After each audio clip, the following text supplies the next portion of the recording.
Ana, por que que hoje tanta gente acorda cansada, com dor de cabeça, tensão no pescoço, ou apertando os dentes e acha que isso faz parte da vida, é normal? Então, eu acredito muito, Stefânia, que isso aí teve um peso aí da pandemia, né? Então, a gente teve realmente essa crescente, né, de situações essa que você descreveu, né? Dor de cabeça, a pessoa aperta muito, tem muita gente que aperta e não sabe que aperta os dentes, né? Isso gera uma tensão, né, anormal na musculatura mastigatória, que tem esse potencial aí de gerar as dores de cabeça, né, as cefaleias. E o que é mais comum, né, que as pessoas tomam medicação para passar a dor, para aliviar a dor, e isso vai cronificando, né? Os problemas eles vão aparecendo e vão se tornando crônico aí, trazendo diversas repercussões que a gente depois tem muito trabalho para tratar. É normal sentir dor todos os dias? Não, não é normal se sentir dor. Especialmente quando essa dor ela acaba lhe limitando, especialmente quando essa dor ela não passa de forma espontânea. Você precisa tomar um remédio para fazer com que aquela dor desapareça. Então ela é comum, mas não é normal. Mas não é normal. E por que que tanta gente Exatamente. acorda, e até eu mesma, com dor nessa parte da mandíbula e pescoço? Então, a gente tem aí uma relação muito grande com a parte emocional, né? Com os sentimentos, as tensões, as preocupações. E à noite, de forma involuntária, as pessoas acabam apertando, né? Ativa a musculatura mastigatória no sono, até que em algumas situações a gente tem aí pacientes que têm refluxo e aí de forma também já com proteção do próprio organismo, pode acontecer essa ativação. Né? Pessoas com distúrbios de sono, de um modo geral. Então, todas essas situações, elas acabam fazendo com que esse paciente, ele aperte a noite toda e acorde com dor por conta da fadiga muscular. E, gente, quem aperta os dentes durante a noite percebe isso, que está apertando? Então, a gente tem aí alguns casos, pacientes que apertam, né? E pacientes que rangem. O que o paciente ele deve observar? Se ao acordar, ele já acorda com aquela sensação de peso no rosto, se ele já acorda com aquela dificuldade de bocejar, se ele, quando vai escovar os dentes, tem uma dificuldade maior para abrir a boca, se ele já acorda com dor. Então, esses sinais que eu acabei de falar, esses sintomas, eles são sintomas de quem já está com apertamento. E aí tem outro lado também, que também é muito preocupante, que tem relação direta com a parte dos dentes, que é quando você já observa que você faz uma restauração e ela quebra, um dente que fratura, aí tem, às vezes você diz, não, mas eu não comi nada duro, né, eu não comi nenhuma castanha, não comi nada que vá, um osso, né, que vá quebrar um dente. Como foi que esse dente quebrou? Então, muitas vezes, essas fraturas, elas acontecem durante o sono. Nossa, gente, para a gente ter atenção até na hora de dormir e antes de dormir, né, Ana? Na verdade, se reconhecer. O Exatamente. bruxismo, ele é sempre emocional? É de causa emocional, Ana? Bruxismo, apertamento, essa questão? Nem sempre é uma causa emocional, mas muito, na maioria das vezes, a gente tem ali o agravamento, né, de fatores emocionais que vão ali contribuir para que aquele bruxismo, ele de fato, ele aconteça e que ele permaneça. Né? Então, a gente, por exemplo, tem crianças. Algumas condições, como por exemplo o autismo, ela já é um fator que já predispõe aquela criança a ter bruxismo. Né? Falando do autismo porque ele tem se tornado bem comum. Né? Mas eu dei o exemplo também do refluxo. Né, que é um Sim. problema gastrointestinal. Então, como resposta do organismo, o indivíduo ele aperta, né, faz esse apertamento por conta do refluxo, né, para que aquele conteúdo que está subindo, ele volte para o Volte. estômago. Isso pode ser a resposta do corpo para um alerta, como se dissesse assim, tem algo acontecendo para você ter um alerta e procurar um especialista? Com certeza, tá? Então a gente tem alguns sintomas que às vezes confundem os pacientes. Por exemplo, a dor no ouvido. É muito comum que quando a gente está com dor o paciente começa com dor de ouvido, ele vai logo no otorrino, né? Tô com dor de ouvido, tô com dor de ouvido. Só que essa dor de ouvido, quando o paciente não tem nenhum sintoma gripal, não tem nenhuma secreção indo lá para o ouvido, Na grande maioria das vezes, a causa da dor no ouvido é um processo inflamatório na ATM, que é a articulação temporomandibular. Como ela fica muito pertinho aqui do ouvido, né, isso acaba confundindo o paciente. Né? E aí ele procura o especialista, o otorrino, para poder tirar a dúvida se de fato aquilo ali é uma otite ou se aquilo ali é uma outra coisa, uma outra condição, tá?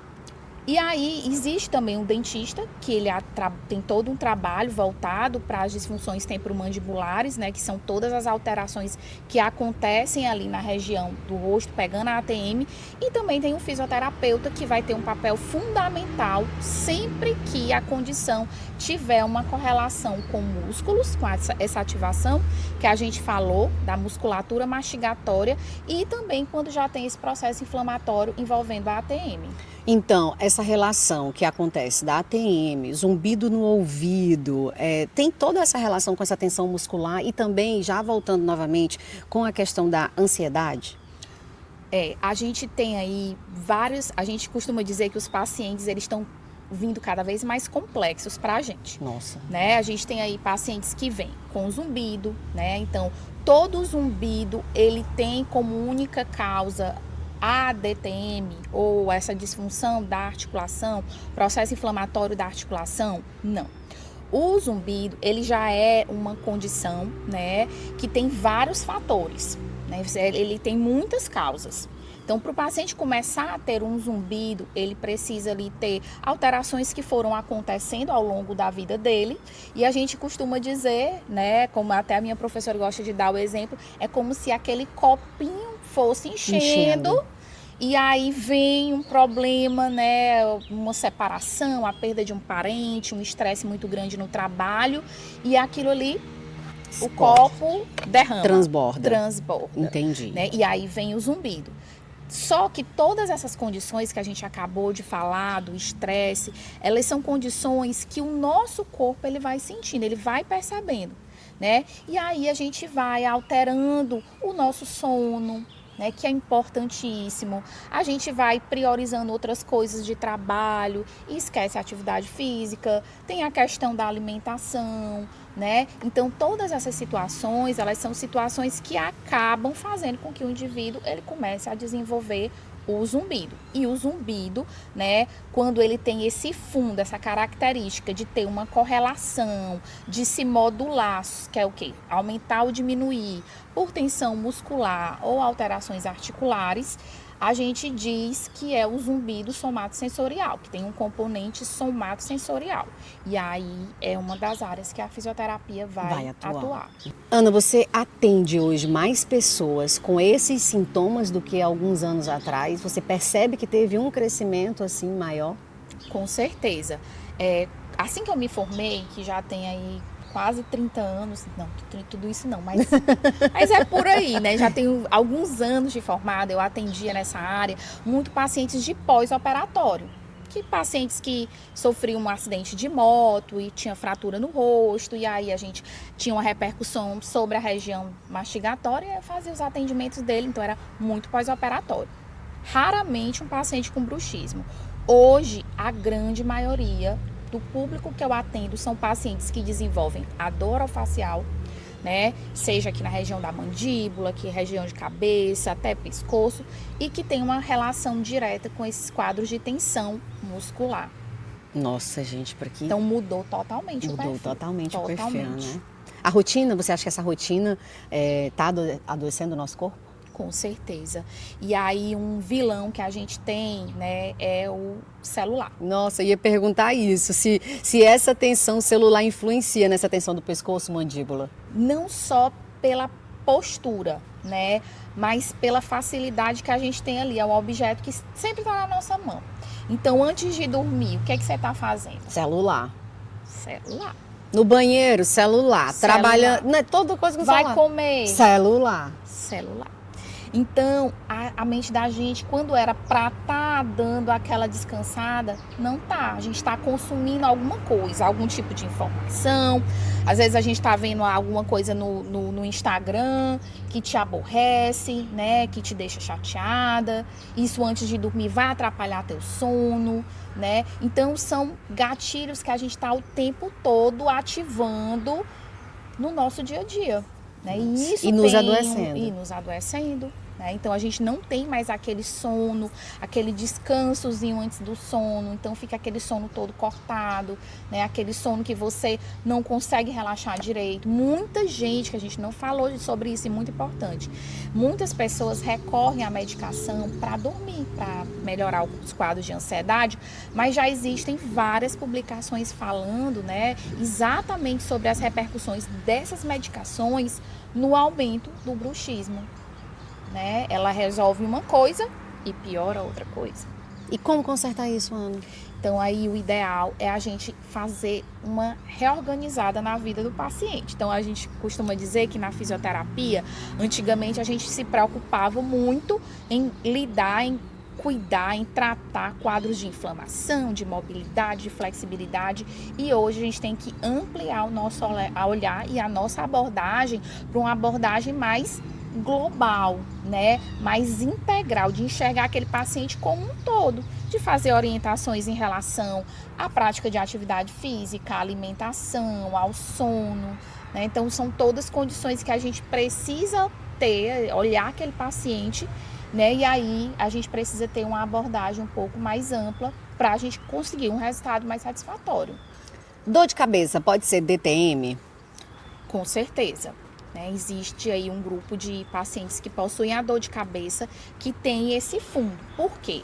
Porque existe um grupo muscular aqui na região lateral, aqui acima do ouvido, na cabeça, que é o temporal, né? Que ele tem essa função de auxiliar na mastigação, mas que no bruxismo, durante o apertamento, ele fica sendo ativado o tempo todo.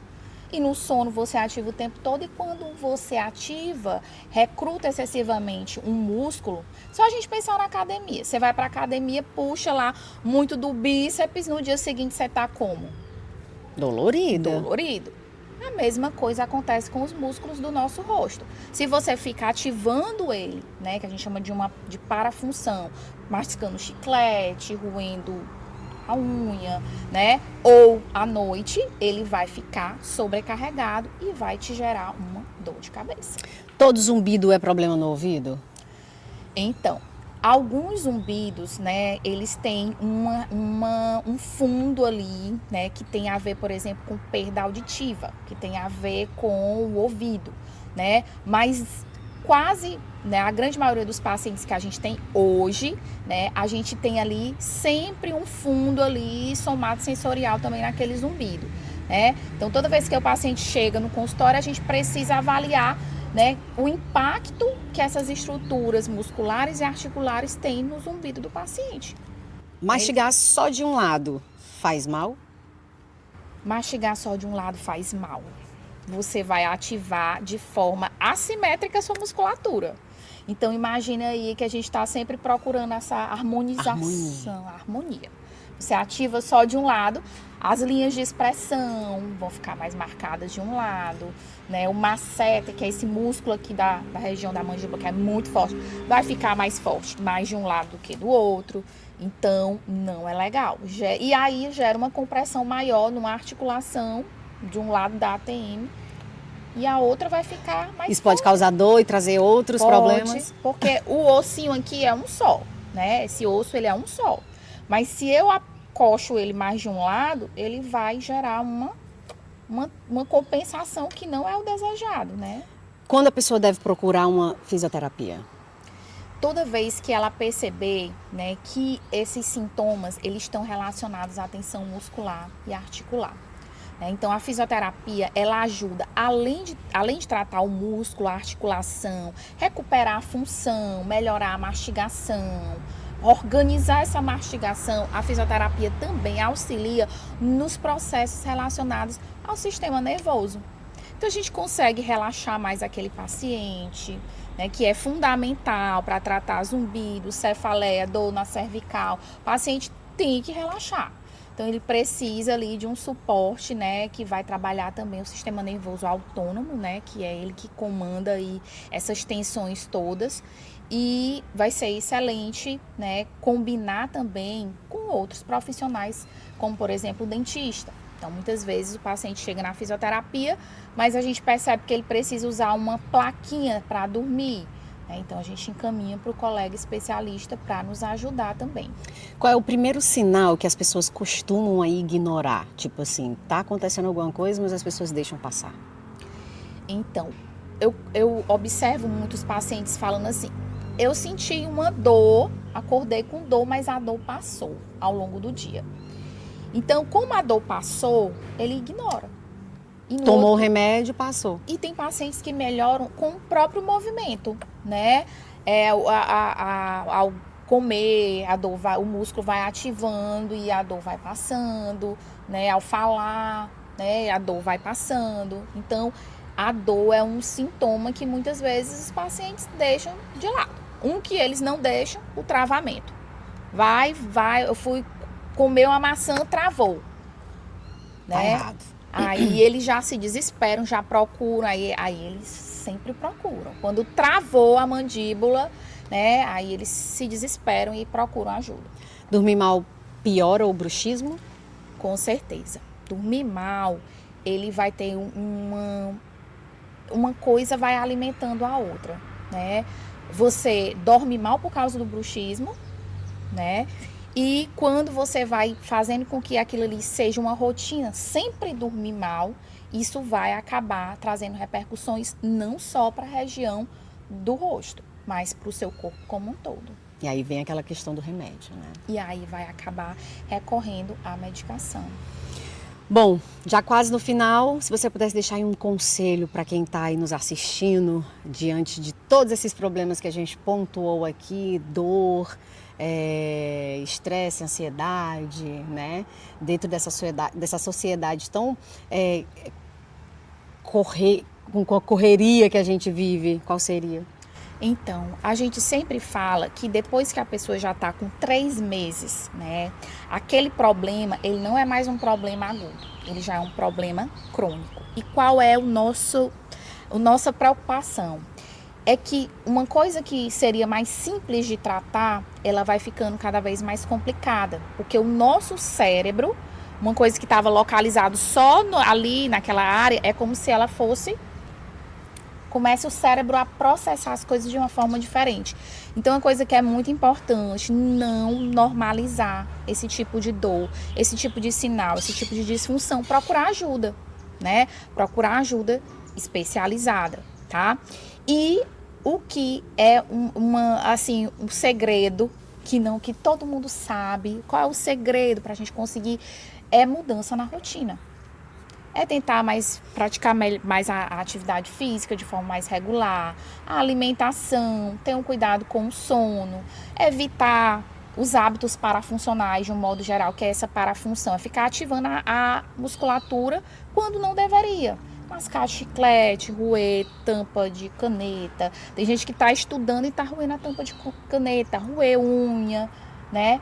Então, esses hábitos parafuncionais, você tirando isso da sua rotina, já vai dar uma equilibrada. Quando for mastigar, usar os 2 lados de forma simétrica, certo? Então, todas essas condições, todas essas orientações, elas são muito importantes para o paciente que já tem DTM, né? Ou para quem também não quer saber o que é uma DTM na sua vida. DTM, ATM e bruxismo. Qual a diferença entre elas? ATM é a sigla da articulação temporomandibular, né? Então, todo mundo tem 2 ATMs, uma de um lado, outra do outro lado. Então, a DTM já é a sigla de disfunção. É quando a minha ATM, os meus músculos da mastigação não estão funcionando como deveria. Eu estou com uma disfunção na ATM. Uhum. E o bruxismo, ele é uma condição que está muito relacionado ao nosso sistema nervoso, que se caracteriza pelo apertar ou ranger os dentes. Isso é o bruxismo. Gente do céu, tá aí. As pessoas quando chegam lá, Ana, elas já vão sabendo que tudo esses sintomas é por questão emocional ou elas descobrem quando estão lá com você? A grande maioria vai descobrir quando estamos lá, que a gente começa a conversar e assim, tem uma perguntinha que eu sempre faço. Como foi assim esse último mês? Aconteceu alguma coisa de diferente nesse último mês? E as pessoas têm uma dificuldade de falar, né? Elas ficam mais caladas. E aí, à medida em que a gente vai se aproximando, né, com a conversa, com o próprio toque, né? Porque a fisioterapia é muito toque. Elas costumam, né, falar. E aí a gente percebe que na grande maioria dos casos de zumbido, né, a gente não falou muito da tontura, mas muitos pacientes acabam também desenvolvendo processos com tontura, né? Tensão na região de pescoço, ombros, tá? Até sintomas oculares podem estar ali relacionados com o bruxismo, com a DTM. Gente, então é complexo. Porque é uma área muito pequenininha, é uma coisa próxima da outra, né? Uma acaba influenciando a outra. Então, é muito comum que o paciente ele não chega no consultório sabendo disso. Ele vai perceber junto comigo. A gente vai conversando, ele vai vendo como aquilo tem um impacto ali na dor, né, e na manutenção dos outros sintomas. Quanto tempo, assim, mais ou menos, de tratamento para uma pessoa que está com... Na verdade, são tratamentos específicos, né? Exatamente. A gente sempre fala, Estefânia, que quanto mais o paciente começou a perceber que não estava legal, não espera passar esses 3 meses, vamos logo ver o que é, tá? Esses pacientes que chegam com quadros mais agudos, eles são mais rápidos o tratamento. Às vezes, com 5 atendimentos, a gente já consegue dar alta, né? Mas, quando o paciente já tem mais tempo, a gente precisa ficar mais tempo com ele para poder ajudá-lo e muitas vezes precisamos também fazer os encaminhamentos porque uma equipe, né, engajada, ela vai ter, né, vai dar um suporte muito melhor para esse paciente. Tá aí, gente. Talvez a gente tenha aprendido a conviver com dores que nunca deveriam ter sido consideradas normais na nossa vida. Eu espero que essa conversa faça você olhar para o seu corpo com mais atenção. Com muito mais atenção e amor, porque muitas vezes ele fala antes mesmo da gente perceber. É isso. Ana, muito obrigada por essa conversa. Eu que agradeço, estamos à disposição, né? Sempre muito importante a gente levar esse tipo de informação, porque hoje a gente não trata só adultos, a gente já tem adolescentes que já têm esses sintomas, né? Então, é muito importante que a gente consiga manejar todas essas situações, porque realmente elas têm um impacto muito grande na vida, na rotina, no trabalho, né, nos estudos, né? Tudo vai ficando difícil para o paciente que sente dor. E é isso, e não é bom sentir dor. Até o próximo, vamos conversar.